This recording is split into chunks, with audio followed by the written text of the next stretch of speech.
Hello and welcome back to this Global Health YouTube channel. My name's Greg Martin. This is the second in a series of videos that we're doing on epidemiology and study design and research methods. And in this video, we're going to take a quick look at the difference between case control studies and cohort studies. And we're going to have a look at the relative strengths of each study design.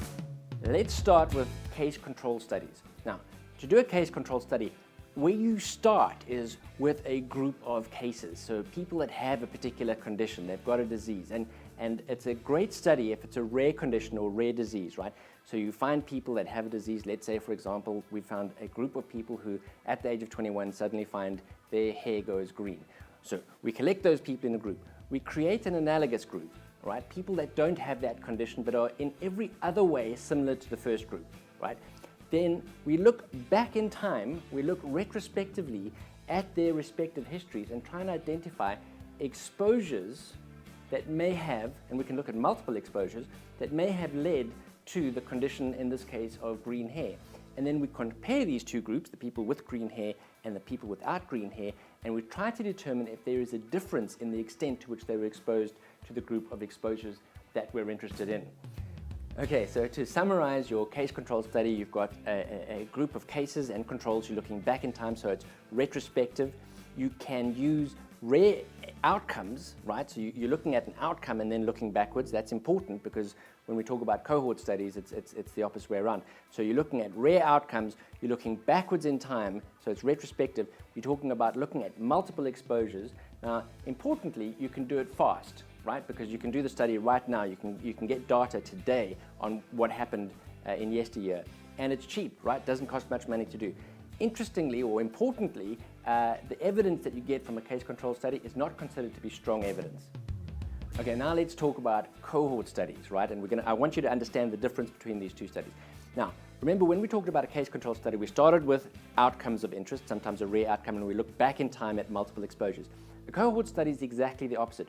We start off with an exposure of interest, right? So it might be a rare exposure. There's just a few people in the world that have been exposed to something that's unusual. People that have been to the North Pole, right? So we find that group of people. We find an analogous group. We find a second group of people who are in every other way similar to the first group, except they haven't had the exposure of interest. Like these are people that haven't been to the North Pole. But in terms of their demography and their age structures and their socioeconomic strata, et cetera, you try and make sure that they're pretty much the same because you're going to compare these two groups.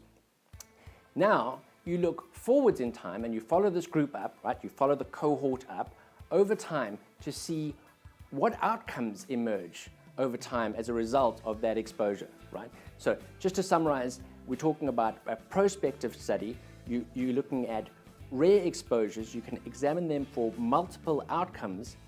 It takes a long time to do because you've got to follow this group up over time. It's expensive, right? So to run a study like that costs a lot of money. But what you do get out of it is good, strong evidence. So it's stronger. It's considered to be stronger evidence than a case control study. Okay, I hope that was useful. I hope you found that helpful. In the next video, we're going to look at randomized control trials and the idea of confounding. If you're thinking of subscribing to this channel, let me give you one or two reasons why I think that's a great idea. Firstly, if you subscribe to the channel, you get an email alert whenever there's a new video posted, and so you'll be up to date on the things that we say and do here on the channel. But secondly, I send out video content that goes exclusively to people who subscribe to this channel. I think of the people who subscribe to the channel as a kind of a subset of the broader audience, and they're more likely to be people that are interested in job opportunities in the global health space and where it is that they might find opportunities to do consulting work in global health. And so I'm putting together, they're a little less formal, they're a little less flashy, but videos that are just kind of talk people through what's out there and what's happening in the global health workspace. So subscribe to the channel. Thanks for watching. I'll be back.